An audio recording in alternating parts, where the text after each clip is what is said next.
It's that time of year again. The sun is shining, the weather is beautiful, and the last question that you want to answer is, what's for dinner? If you are anything like me, I typically want to spend less time in the kitchen during the summer months because I want to make the most of time outside. But many of us still have mouths to feed, and the question of what's for dinner still needs to be answered. So today I am sharing 5 of my favorite summertime inspired dinner recipes that are well-rounded, packed with flavor, but are also pretty simple when it comes to prep. So you can spend less time in the kitchen and more time in the sun with your family. Kicking things off, we are starting with one of my most favorite recipes ever, Greek bowls. These are a classic in our family, especially in the summer because they're so easy to make. Everyone can customize their own bowl, which my kids love, and it's also such a crowd pleaser for hosting. So to get things started, we're going to prep our chicken breast. I often butterfly our chicken breast to stretch it further, especially when hosting, and because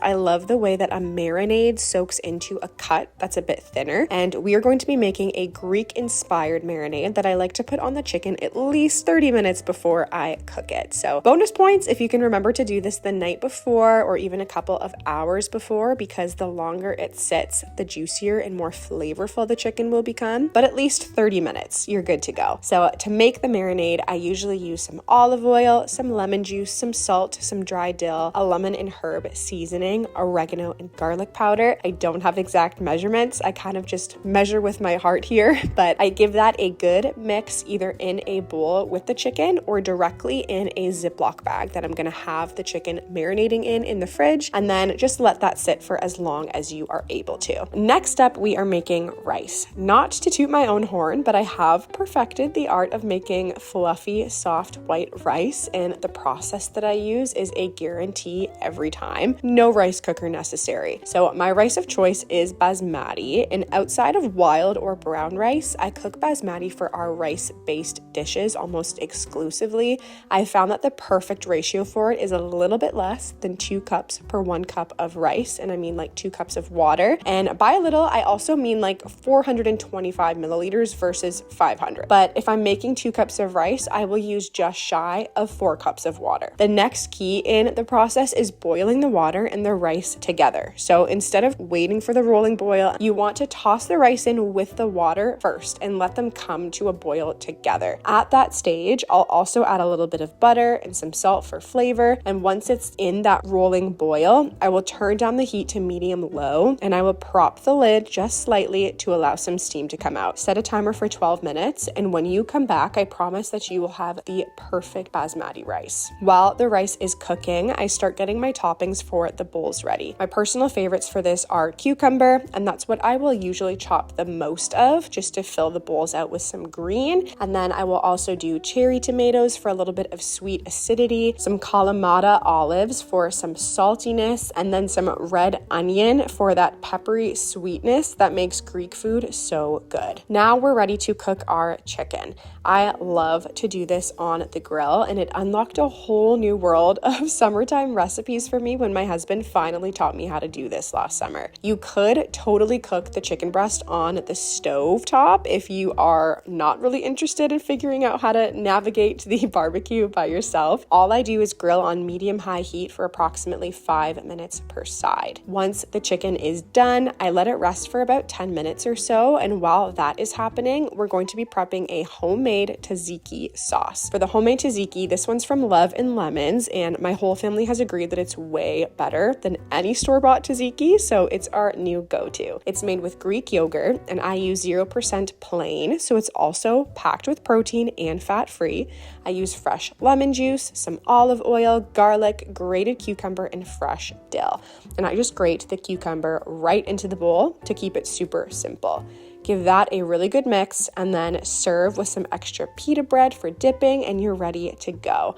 I lay out all of the ingredients for toppings on the table with the chicken and rice and let my kids pick what they want in their bowls that night. It is such a classic for our family, and I think that your family will love it too. For the next recipe, we are upgrading a summertime classic by giving it that can't beat homemade taste, and that is smash burgers and fries. I love a burger in the summer, but so many of the frozen ones at the grocery store are loaded with preservatives. They're super fatty and they can be kind of hard to cook evenly, I've found. So making your patties at home might seem a lot harder, but it's actually really simple and it takes very little prep time to make it happen. I start with lean ground beef and I season that with just a little bit of garlic powder, onion powder, salt, and pepper. And since we're doing smash burgers, we want these in like 2 to 4 ounce patties, depending on whether you want to stack the meat or not. If you are doing single patties, I would say roll to 4 ounces. And if you want to stack, roll it to 2 ounces. The most important thing is keeping the patty size pretty small to achieve that thin, crispy burger that has like In-N-Out vibes. Next up, we are going to prep our fries. I cut my potatoes into almost a wedge to keep this step super simple and quick, and I honestly don't even bother taking the extra time to peel the whole potato first. I'll usually cut off a bit of the skin on the top, the bottom, and the sides, and then I'll leave the rest because it does give a bit of a crispier exterior when you leave some on there. Once you've cut your potatoes, you want to let them sit in an ice bath with cold water and ice cubes for at least 10 minutes. This soaking process is so key because it helps to create crispier fries by removing any excess starch, and it prevents them from browning too quickly. So once the first ice bath is done, I'll pour the water out and it will be almost like murky white, and I'll repeat the process to remove more of the starch before proceeding. So second ice bath, 10 minutes or so with some more ice in there. And after that, drain it. Try to dry them really well so they're not too wet. And then you're going to add them into a pan with some olive oil. So traditionally for fries, you'd want to like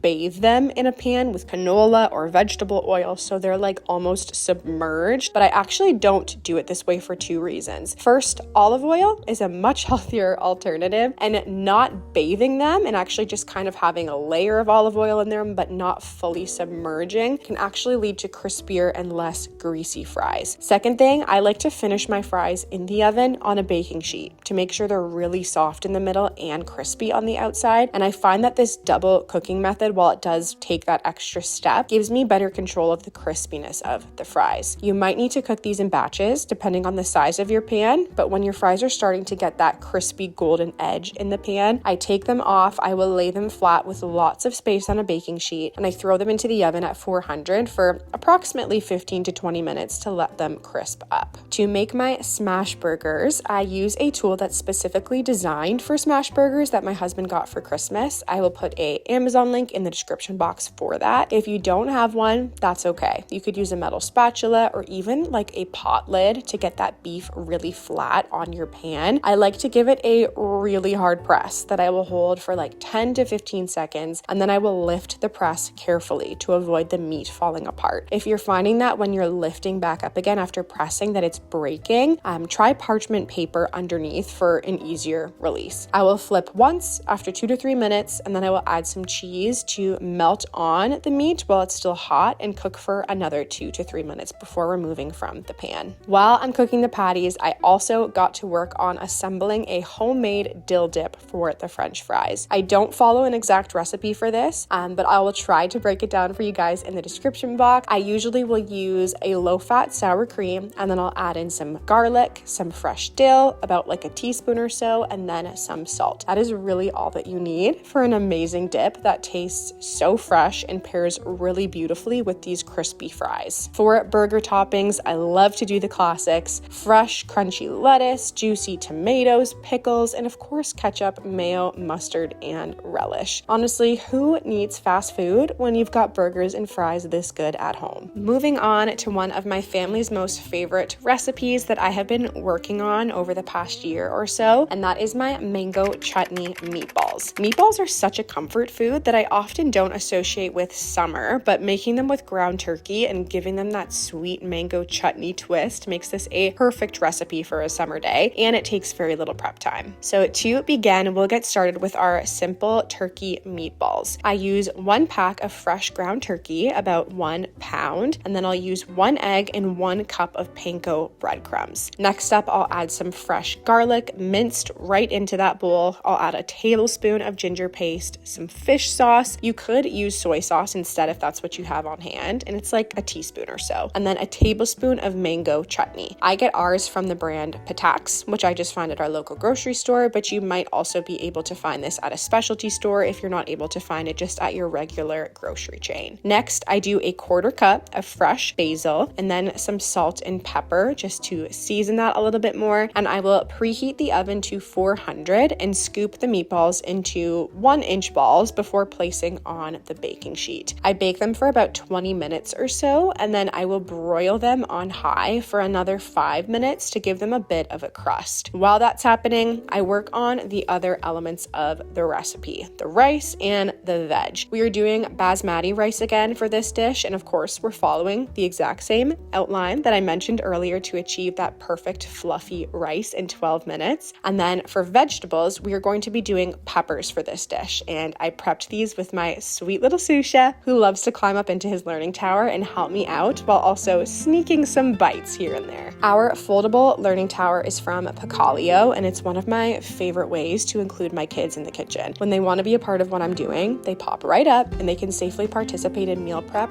right alongside me, which gives them so much independence and makes making dinner 100 times easier for me as a mom. Instead of having kids at my feet asking me to pick them up to watch, now they just pop up into the tower and they actually cook alongside me. They love using their little wooden cutting board and Piccalio's Montessori-inspired knife to contribute to dinner prep as well. And one of the things that is important to me as a mom is involving my kids in the work of our house instead of taking it all on myself. As a family, we're a team. There's something so special about taking care of the home with my kids right by my side. Whether we're cooking meals or washing dishes at the end of the day, our foldable learning tower from Piccalio gives my kids the freedom to contribute and know that their help is valued and needed in our home. Once all the peppers are prepped, I cook those in some olive oil on medium-low heat until soft for about 10 minutes or so. And once they're softened, it's time to make the mango chutney curry sauce. So to make the sauce, we'll add a teaspoon of fresh ginger, a little bit of minced garlic. We'll add 2 tablespoons of mango chutney, and this is the same one that we've used in the meatballs before. So add 1 tablespoon of curry powder and another teaspoon of garam masala. And this is a spice that really gives this recipe a deep, warm flavor. A little bit is added right at the end, and I find that it just makes the recipe shine. And right after it's added, and this is really important timing because you don't want the spice to cook for too long in there as it can get a bit bitter. But right after you add that in, you'll also want to add 400 milliliters of full-fat coconut milk to the pan as well. Let that sauce simmer and add another 1/2 teaspoon of salt or more to taste. Depending on your preference for curry, you might want to add more curry powder. You might want to add more mango chutney if you want a bit of a sweeter taste. Sometimes I'll even add a bit more coconut milk if I want it to be a little bit creamier, but these are my typical ratios. Once the meatballs have finished cooking, I will add them to this sauce and kind of stir around, coat it on both sides of all the meatballs before serving, and then I will serve it over rice with some fresh basil on top. The sauce is also amazing for dipping with naan if you have extra sauce after you are done eating, but I find that we rarely have extras of this meal because my kids eat all of it and my husband absolutely loves it too. Taco night is a fan favorite in our house, but we can kick it up a notch. The next recipe that we're making is copycat birria tacos, and I say copycat because these are very much birria inspired tacos. A birria recipe as is would be way too spicy for my toddlers and baby to handle, but I've tweaked one that I found online to make it work for our whole family and guests, and it is so dang good. We are going to be slow cooking beef chuck roast for this recipe, but first we want to make our copycat birria sauce to pour over the beef in the slow cooker. So for that, we are starting by having 2 Roma tomatoes and 1 large onion or 2 medium-sized onions, and we're going to roast these in the oven with the broiler on for about 4 to 6 minutes until they're a little charred on top. Next, we're going to prep the sauce in our blender. So to make this, I'm using 2 cups of beef broth, 2 tablespoons of apple cider vinegar, 6 cloves of garlic, 2 teaspoons of salt, a teaspoon of ground black pepper, a teaspoon of cumin, a teaspoon of oregano, a 1/2 teaspoon of cloves, a 1/2 teaspoon of cinnamon, and a 1/2 teaspoon of ground ginger. I'm sure you can already tell that the flavor here is going to be amazing. Once the veggies were done broiling, I threw them into the blender and added 1 additional cup of water just to make sure that there was enough sauce to fully cover the beef in the crock pot. Now, for a spice here, we're not going the traditional route and doing ancho and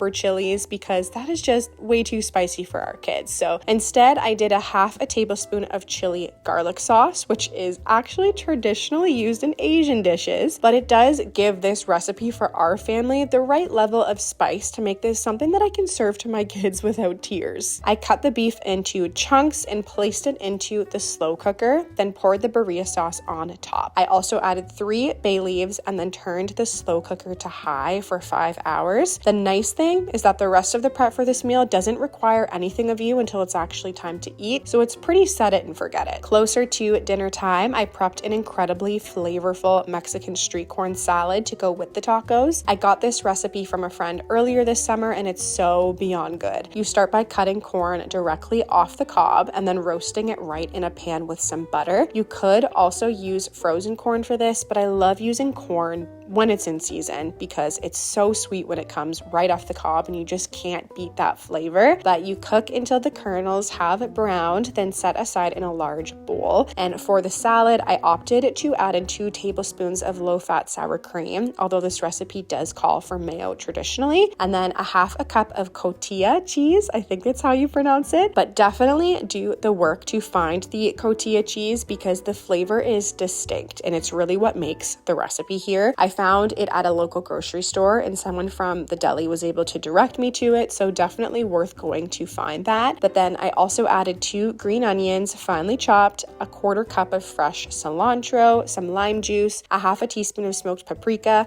a half a teaspoon of garlic powder, and then salt and pepper to taste. Once the corn is cooked, you really just add the rest of those ingredients right into that bowl and you stir it until completely combined. So it's super simple to make, but it tastes like restaurant quality. Now, time to make and assemble the birria tacos. I will admit this is a bit of a process simply because if you don't have a Blackstone and are just doing this on a pan stovetop like me, there's only so many that you can make at a time. So budget a little bit of time here for all the assembly and cooking. I think it took me about 30 minutes to complete, but after the 5-hour mark of slow cooking, which you could also do 6 to 8 hours on low, but to be honest, I don't usually have my life that together to accommodate the timing, you'll want to shred the meat and combine it with the sauce, aka the consomme. I poured some of the sauce out into 2 bowls before shredding, one to be used for dipping and frying the corn tortilla in, and then one for dipping the tacos in during dinner. That remaining sauce that is still in with the beef should just absorb directly into it. To make the tacos, you'll want to dip the corn tortillas into the consomme, so right into that liquid, shake it out a little bit, and then fry flat over medium heat on your pan. You'll throw on the wet tortilla, cook it on one side until it's lightly crispy, then flip it over with tongs. Be careful because remember it is wet and it can be kind of tricky to flip it over without breaking apart, so do this slowly. Then top with a sprinkle of cheese across the entire tortilla. I also did use cotija cheese for this, but you could also use a Mexican blend, and then add the birria meat on half the tortilla and then sprinkle with some diced white onion and cilantro. And then once the cheese has melted, you're gonna fold the tacos in half and continue to fry for like 2 to 3-ish minutes per side until crispy. I served these tacos with the side of Mexican street corn and the consomme for dipping, and the whole meal was absolutely incredible. Definitely a must-try recipe this summer. Finally, we have another super simple bowl that is very similar to the Greek bowls in the sense that they're very easy to prep, full of flavor, and they allow for customization. So even your pickiest of eaters can still find something in them that they love, and those are Southwest bowls. So you can make these Southwest bowls with a few different base options. You could do rice, you could do potatoes, you could do couscous. Today I am opting for quinoa. So I start by cooking the quinoa almost like pasta with a 2-to-1 ratio. So 2 cups of water for 1 cup of quinoa, and after 10 minutes I drain it for a quinoa that's soft but not porridge-like, if that makes sense. Then for protein, we are using chicken breast again. I just love chicken breast for summer because it does feel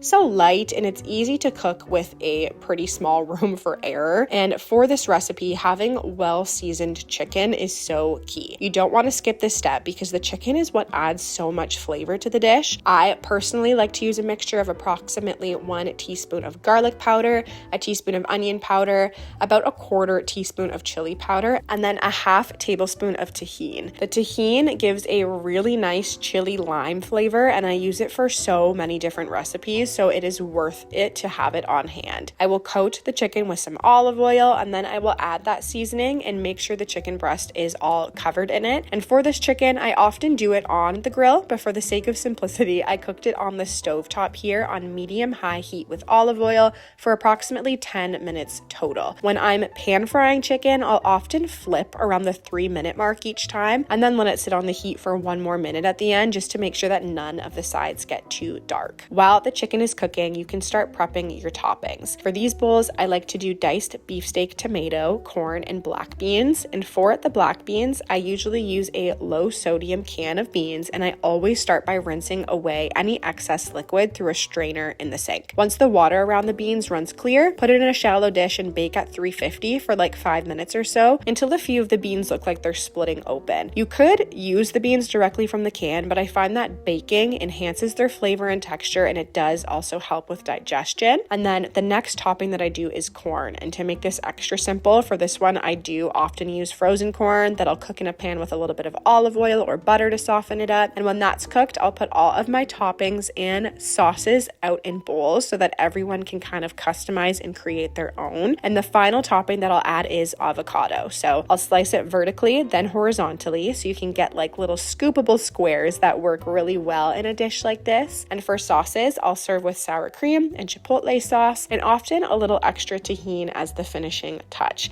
These Southwest bowls are so good, and they make amazing meal prep. Well, I hope that you guys enjoyed these summertime inspired recipes for your family. I love trying to swap out some of my go-tos based on the season to try new flavors and new recipes, and these are some of the ones that have really stuck with us recently. I would love to know if there are any summertime recipes that your family is currently loving right now, so please feel free to share those in the comment section below. But until my next video, I love you guys, I'm praying for you guys, and I will see you soon. Happy summer!